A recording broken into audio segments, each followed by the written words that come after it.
In case you missed, ES2017 was officially released and published in the end of June.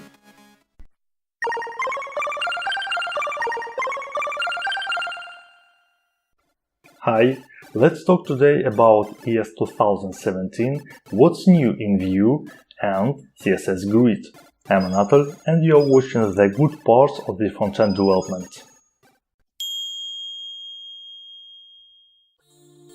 ES2017, the 8th edition of the JavaScript Spec, was officially released and published at the end of June by TC39.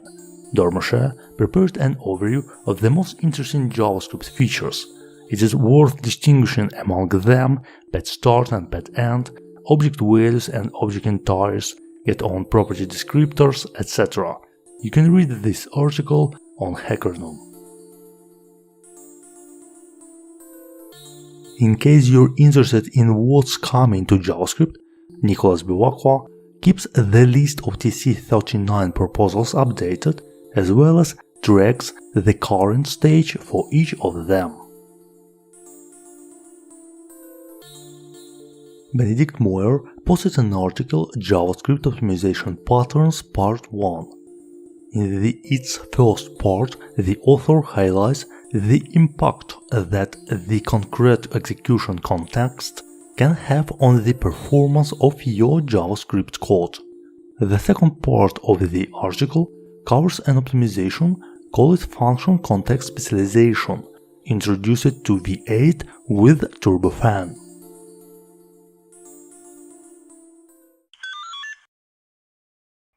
Rob Dodson has released a new episode of A11Y Cast. In this video, he talks about Shadow DOM and a label problem. At the end, he demonstrates a couple techniques how to work around this issue. Meanwhile, even Vue made a report about the state of Vue in 2017. In his speech, he even explains his journey and describes plans for the future of Vue.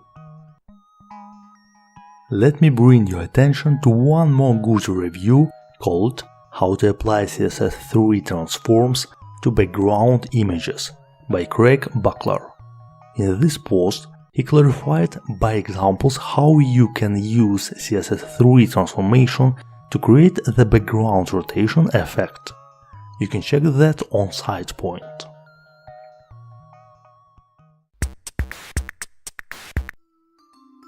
Here is one more informative post, namely using CSS variables correctly.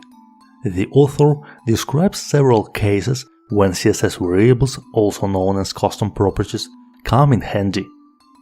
And let's face with it, we used to take sus in such cases. CSS is awesome, isn't it? CSS is weird? Yes, sometimes. The answer to this question you can find out with Brandon Smith.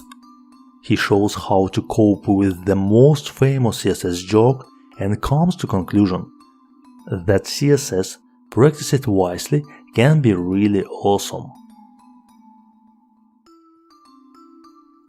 The last point for today is You Do Not Need a CSS Grid-Based Grid System by Rachel Andrew. What I have to say is a game changer. Rachel demonstrates why you don't need a framework anymore and why CSS Grid is enough.